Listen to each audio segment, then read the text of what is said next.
Hi friends, welcome to Salem புனிதாஸ் recipes. இன்றைக்கி நம்ம புளிச்சக்கீரை கடைசல் எப்படி பண்ணுறதுன்னு பார்க்கலாம். இந்த கீரையில் அயன், ஃபைபர், விட்டமின்ஸ்லாம் நிறைய இருக்கிறதுனால நம்ம உணவில் அடிக்கடி சேர்த்துக்கிறது ரொம்பவே நல்லது. இது சீசனில் கிடைக்கிறப்ப நிறைய வாங்கி நம்ம தொக்கு மாதிரி கோங்கரா சட்னின்னு சொல்லுவாங்கள்ல, அந்த மாதிரி நம்ம செஞ்சு வச்சுக்கிட்டா ரொம்ப நாளைக்கு யூஸ் பண்ணிக்கலாம். அதை எப்படி செய்யறதுன்னு இந்த வீடியோவில் பார்க்கலாம். இந்த கீரை யாருக்கெல்லாம் பிடிக்குன்னு கமெண்ட்டில் சொல்லுங்கள். யூஎஸில் இந்தியன் மார்க்கெட்டுக்கு போகிறப்ப புளிச்சக்கீரை கிடச்சிது. வாங்கிட்டு வந்து செஞ்சு வைக்கலாம் அப்படின்னு வாங்கிட்டு வந்தேன். பிச்சுட்டு நல்லா வாஷ் பண்ணிவிட்டு குக்கரில் சேர்த்து உப்பு மஞ்சத்தூள் போட்டு ஒரு விசில் விட்டு எடுத்துக்கிட்டேங்க. ஒரு பெரிய நெல்லிக்காய் சைஸ் புளி ஊற வச்சுருக்கேன். இப்போ இதை எப்படி பண்ணுறதுன்னு பார்க்கலாம். நான் இதுக்கு நல்லா தாராளமாக நல்லெண்ணெய் தாங்க சேர்த்துருக்கேன். ஏன்னா வச்சு யூஸ் பண்ணுறது அதுக்கு கொஞ்சம் நிறைய எண்ணெய் இருந்தால் தான் கெட்டு போகாமல் இருக்கும்.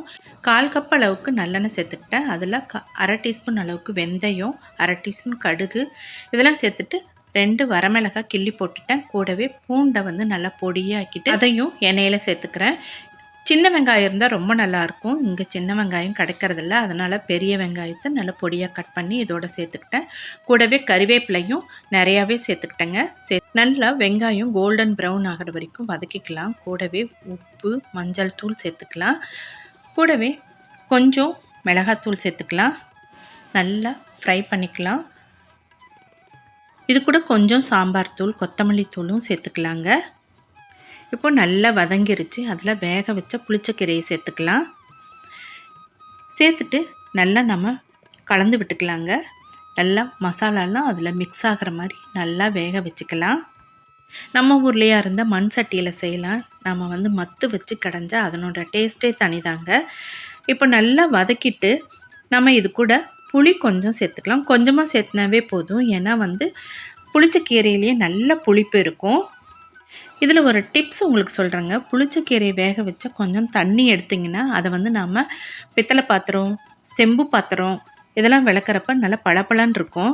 அதே சமயம் குக்கரில் வேக வச்சா குக்கர் கருத்து போனால் கூடயும் அது கூடயும் வெயிட் ஆகிடும். இப்போ புளி கரைசல் சேர்த்துட்டு நம்மக்கிட்ட இருக்கிற ஸ்மேஷர் வச்சு கூடயும் இதை நல்லா கடைஞ்சிக்கலாம். கண்டிப்பாக மிக்சியில் மட்டும் போடாதீங்க. அது வளவளன்னு நைஸாகிரும், டேஸ்ட்டாக இருக்காது. இப்போ நம்ம வேணும்னா கொஞ்சம் நல்லெண்ணெயை சூடு பண்ணி வச்சுருக்குறோம் இல்லைங்களா, அந்த கீரையோடு நம்ம சேர்த்துக்கலாம். அடுப்பில் வச்சு சிம்மில் ஒரு 5 நிமிஷம் நல்லா வதக்கி விட்டால் எண்ணெய் பிரிஞ்சு வந்துடுங்க. இதை நம்ம ஆறுனதும் ஒரு கிளாஸ் பவுலில் போட்டு நம்ம ஃப்ரிட்ஜில் வச்சுக்கிட்டா எப்போ வேணுமோ அப்போ எடுத்து சூடு பண்ணி நம்ம சாதத்தோடு பிசைஞ்சு சாப்பிட்லாம்.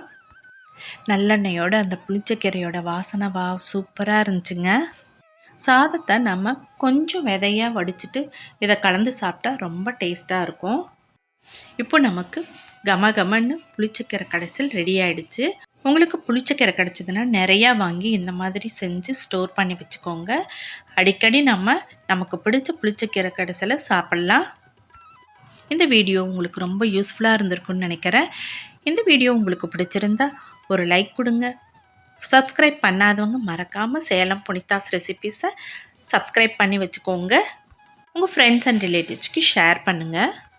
இந்த வீடியோ உங்களுக்கு ரொம்பவே யூஸ்ஃபுல்லாக இருந்திருக்குன்னு நினைக்கிறேன். இதே மாதிரி ஒரு யூஸ்ஃபுல்லான வீடியோவில் மீட் பண்ணலாம். தேங்க்யூ ஃபார் வாட்சிங்.